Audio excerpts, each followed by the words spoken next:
Tu as déjà eu l'impression d'être ignoré ou pris pour acquis par quelqu'un de proche? Cela peut être un signe qu'il ne te valorise pas vraiment.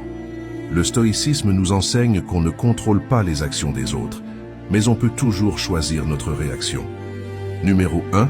Le silence dans la communication. Quand quelqu'un ignore tes messages ou appels, il montre un manque d'engagement. Le stoïcisme te dit de ne pas t'attacher à ce que les autres font ou ne font pas. Ce silence est une occasion de pratiquer ta maîtrise de soi. Comme Épictète l'a dit, ce qui trouble les hommes, ce ne sont pas les événements, mais leur jugement sur ces événements. Si quelqu'un t'ignore, laisse-le. Garde ton calme et ne laisse pas leur comportement perturber ta tranquillité. Numéro 2. Le centre de l'attention. Si quelqu'un ne parle jamais que de lui-même, sans jamais s'intéresser à toi, c'est un signe d'égoïsme.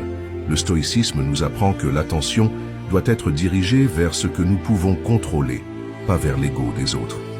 Ne te laisse pas aspirer par leurs besoins constants d'attention.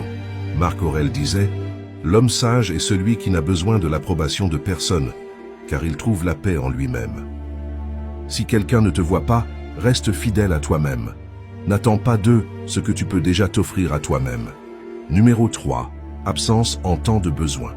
Les moments difficiles révèlent qui est vraiment là pour toi. Le stoïcisme t'enseigne à ne pas dépendre des autres pour ton bien-être. Sénèque nous rappelle que les épreuves ne viennent pas pour nous faire souffrir, mais pour nous montrer ce que nous pouvons surmonter. Si quelqu'un te laisse tomber quand tu en as besoin, tu as l'opportunité de développer ta propre force intérieure. Ta résilience dépend de toi, pas des autres. Numéro 4. Manque de respect et trahison. Les trahisons, les commérages, ce sont des signaux d'alarme. Le stoïcisme nous enseigne à garder notre calme face à l'injustice.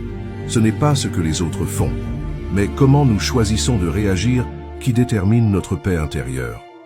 Comme Épictète le disait, les hommes sont perturbés non pas par les choses, mais par les opinions qu'ils en ont. Face à la trahison, garde ton calme. Refuse de répondre à la violence par la violence. Choisis une réaction calme et rationnelle pour préserver ton intégrité. Entoure-toi de ceux qui te respectent. Le stoïcisme nous dit de choisir soigneusement notre cercle.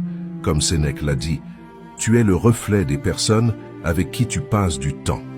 Choisis des relations qui t'élèvent et te soutiennent dans ta quête de tranquillité et de sagesse.